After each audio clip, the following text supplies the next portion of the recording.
Welcome to Influential Entrepreneurs, bringing you interviews with elite business leaders and experts, sharing tips and strategies for elevating your business to the next level. Here's your host, Mike Saunders.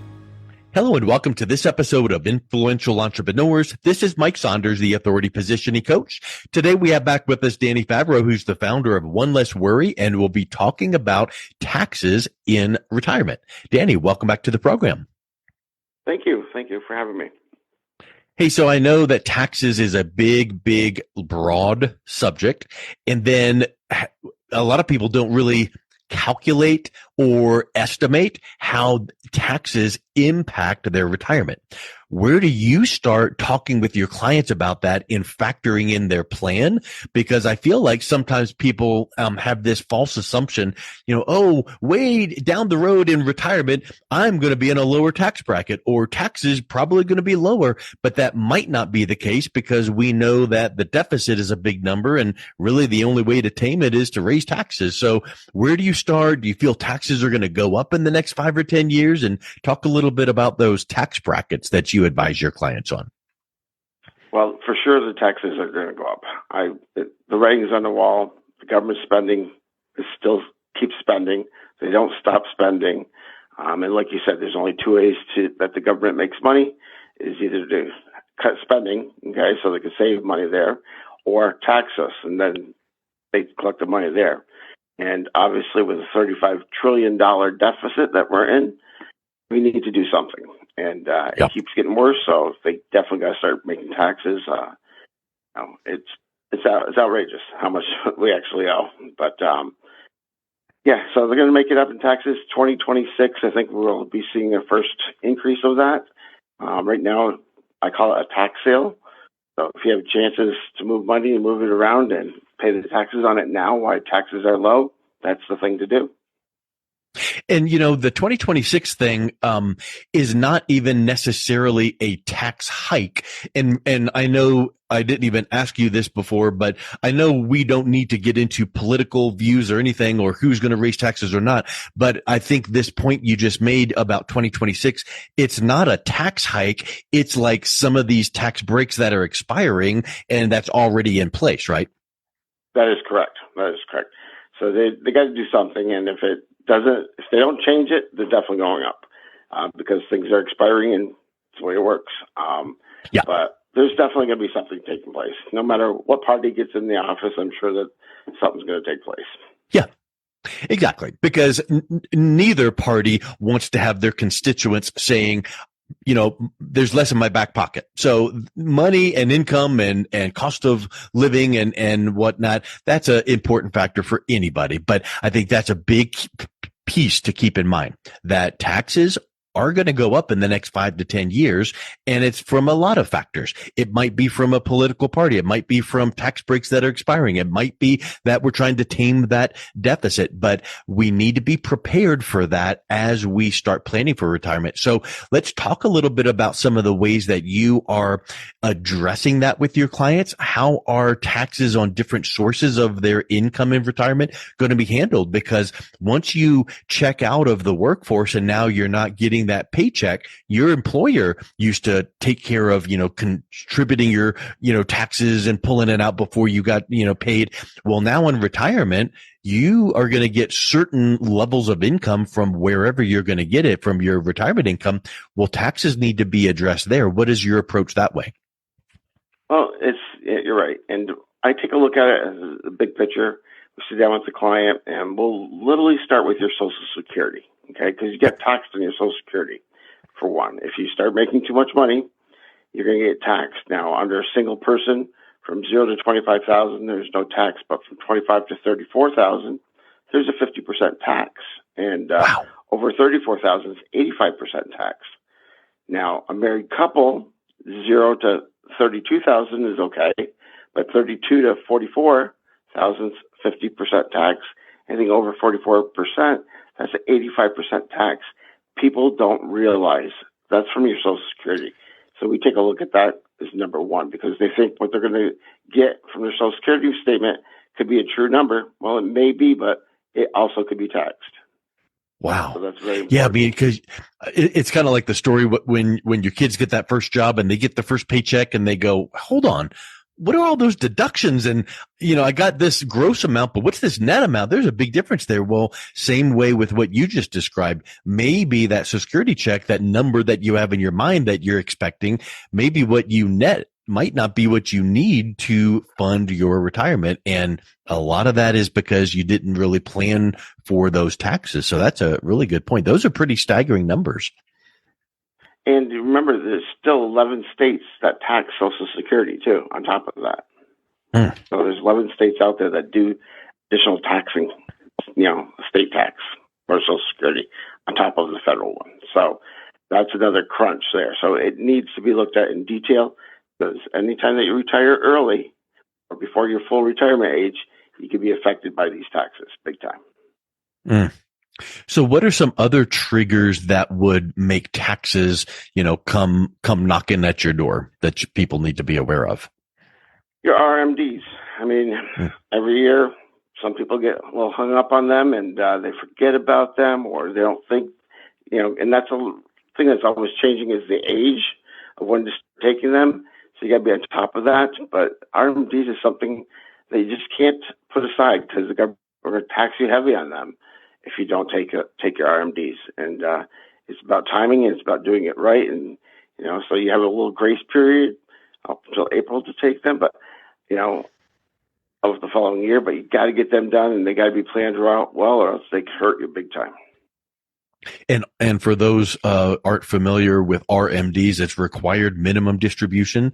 And it's just kind of things that just need to be handled. And sometimes I would venture to say people don't stay up on all of the updates, like, oh, by age whatever, you need to start taking this percent or this amount, and it needs to come out of this type of account. Or what if you have multiple of those kind of accounts? You might assume that you took it out of one account, but oops, you got penalized because you didn't take it out of all the accounts.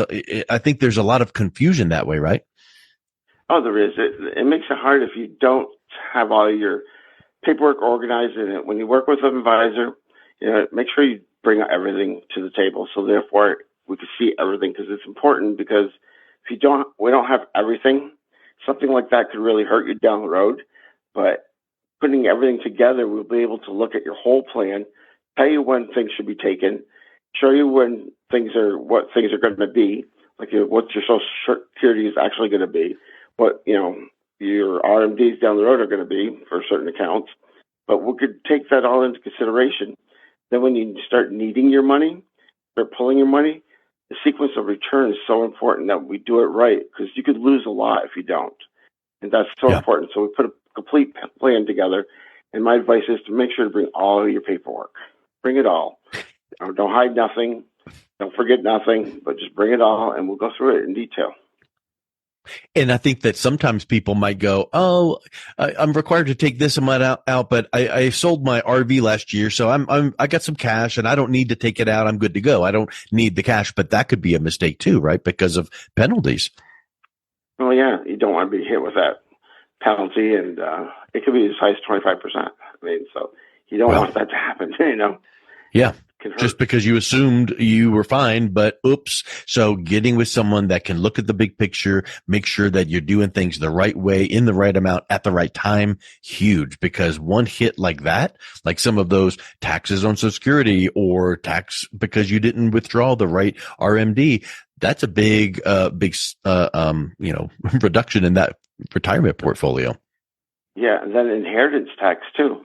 That's another thing that you got to be careful of. So it's passing money down to your kids and stuff like that. There's taxes there that you have to be aware of if they don't take the funds within, the 10-year period.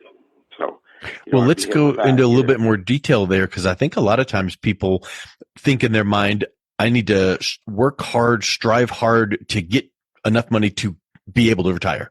Right. And their mindset is right at that line of retirement. But then they don't give as much thought to how many years are you going to live in retirement before you die? Well, that's different for everybody. There's no way to know for sure, but we have to factor that in and have enough money to live. But then for those that are blessed with having a nice amount of money, what about then the money that's left that you want to pass along to your heirs and your family and your kids? How should that be passed the right way so that they don't have to pay as much in taxes? And that becomes, some extra planning, but it really is a nice gift to them, because when they receive that money the right way, and if it's positioned the right way, and it eliminates or reduces their taxes as much as possible. So what are some considerations that way? Well, you get the Roth IRA products that you could use that are easy to pass on to beneficiaries. But, for your kids, get life insurance also too, works really well. Permanent product life insurance. That's one of the best ways, I totally feel. But the Roth IRA products, your estate planning, you have to look at that also. But overall, when you put them into them products, as listed as a beneficiary, then it goes to your kids. But for inheritance, you got to be careful, because after 10 years, they don't take that money and use it, then they're going to get taxed on it. So you got to make sure that that's done properly and setting different types of money in different accounts that works out best for them. If you want your kids not to worry about paying taxes, somebody's paying them. Either you're paying them up front or they're going to pay them in the back end of it. It all depends on how you want to work it. But you can take advantage of the Roth products, Roth IRAs. That would be Roth 401ks, things like that in the early ages. Start them early while you're young. Then down the road, that makes it a little bit easier. But you get the 10-year distribution rule with the Roth products that you have to follow. And it's just different things you got to be prepared for. Plan ahead and always meet with your advisors early. Don't wait till the retirement time comes. And I had a gentleman walk in and goes, "I'm retiring this week, and what do I need to do?" Oh, my. I'm not even in the business, and I would say that's not a good idea. It's true. It happens every year. You get somebody who walks in like, "I'm ready to retire now. What do I need to do?" And the thing is, if you plan ahead, if you're young, that's when to start. There's no age that's too early to start your retirement planning, because that's important. If you do it right, over the years, this could all work out to be really good for you. And the retirement funds could be great for you, where you've got money set aside, ready to go when it does come that time to retire. I see more and more people, they spend more time planning for a vacation than they do for their retirement.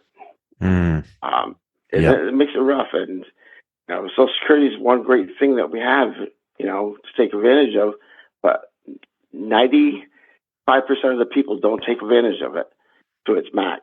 There's only like 4 or 5% that max it out, and things like that. That's important. So you've mentioned some ways to be more tax efficient with your savings. What are some other ways? And I know that there's probably a list 32 bullet points long that you could do, but what are some of the other top ways that people could consider to sit down with a professional and say, okay, well, how can I be more tax efficient with my savings to make sure that I'm not getting hit in the highest levels? Well, gifts. You could do gifts, charity. That's another big one, actually. People don't realize it, but your annual gift, you could put $17,000, I believe it is this year. They put away for, so you don't get hit in taxes. You give a lifetime gift or a state exemption gift. That's, them numbers are up there in the millions, but that's available too. And them are both really good to use if you have extra funds and you want to give to a charity, or you want to give it as a gift to your family, because you can plan ahead and give it to your kids. $17,000 every year is a gift. There's no taxes worried about that. So you got to just plan ahead, and that's what we do for you. We'll make sure everything is planned ahead for that. Them are two big ones that most people forget about. Yeah, that is a really good point, because you want to take care of supporting your kids from time to time as well. But if you can get a tax break on that, of course, sit down and talk with a tax professional. But some of those things aren't the obvious ones that you would think of. So I think that you hear some of the stories about, the top, huge companies that pay zero taxes, or the super elite rich that pay, so little in taxes. And some of those are because they're, multi, trillion dollar corporations and they've got all those other business breaks. But what about just some of the more affluent people that just pay so little in taxes? How can they pay so little? And are there some ways that, the little guy can take advantage of some of those same things? And that comes right down to, we have tax attorneys on our team, and they help us with a lot of people, especially if you have a small business or even individuals, where you could take advantage of some of the tax laws. I mean, that's a huge part, especially if you have a small business, is to take advantage of them. And we have the people and the resources for that. So we have our tax attorneys, our CPAs, CFAs, helping us sit down with our clients, and we go through everything to make sure that everything is done right and figure out what's best for you. I mean, there's hundreds of different tax write-offs they can, but the tax attorneys, they help us with that.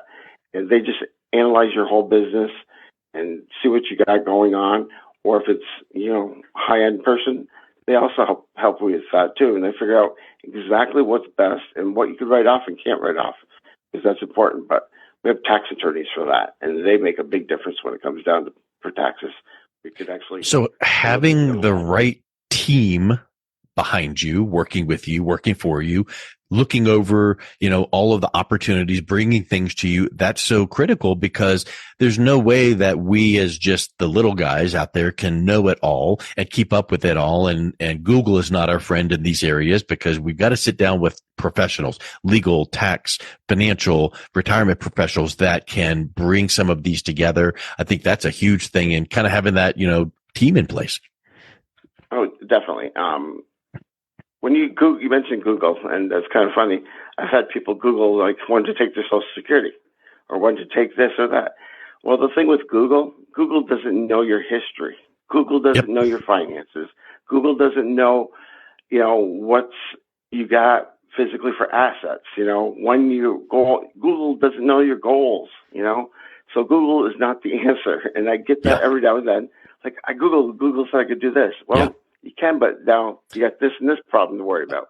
And I'm sure doctors and nurses have the same frustration. Like, the person comes in and goes, well, I Googled my condition, so obviously I have X. And it's like, no. We have to look at your history. We have to apply it to what you're dealing with. Same as what you're talking about there. And I think Google is wonderful, or ChatGPT, or any source, or guess what else? Your neighbor. We tend to get information from a lot of people, but you need to sit down with that financial professional that has a full knowledge of everything you have currently and where you want to be. And then let's put it into place. And then when they make that recommendation, it's not like you must do this, there's no other choice. It's, hey, here's something to consider, and let's talk through that. Exactly. There's so many different things you could do, and everybody's case is different, because everybody's needs are different and everybody's wants are different, and everybody's financials are different. So it's best off to come in, you sit down, or we could do it over a Zoom call, and we take all the information, we put it all down, and we actually give you a report of everything that you have. So we make sure that everything is clean, cut and dry, knowing exactly what you have, and then we put our recommendations on, give them to you. And then if you want to take advantage of it, you can. If you don't, no biggie. Yeah. We help you with all that. Even with Social Security maximization, we actually take your statements and we maximize it with all your other stuff. So therefore, it gives you the month and year of when you start taking your Social Security to maximize your report to get the most of your money for everything that you're doing. I love it. Well, Danny, that's the bottom line is, you look at each area and you maximize it to make sure that you're not paying any more taxes than what you should be. Because I'm sure that if you were told a strategy to take a certain amount of money and put it into this place, nonprofit or a charity or a cause or something like that, that would give you a tax break, it's like, I would rather that place get it than Uncle Sam. And I think that those are the kind of things that people need to understand. So that's just so great. If someone is interested in reaching out and connecting with you and having you take a look at their full picture, what's the best way they can connect with you, Danny? They can give me a call It's 475-257-1807. Excellent. Well, thank you so much for coming back on. It's been a real pleasure talking with you. Thank you. I appreciate it, Mike. You've been listening to Influential Entrepreneurs with Mike Saunders. To learn more about the resources mentioned on today's show or listen to past episodes, visit www.influentialentrepreneursradio.com.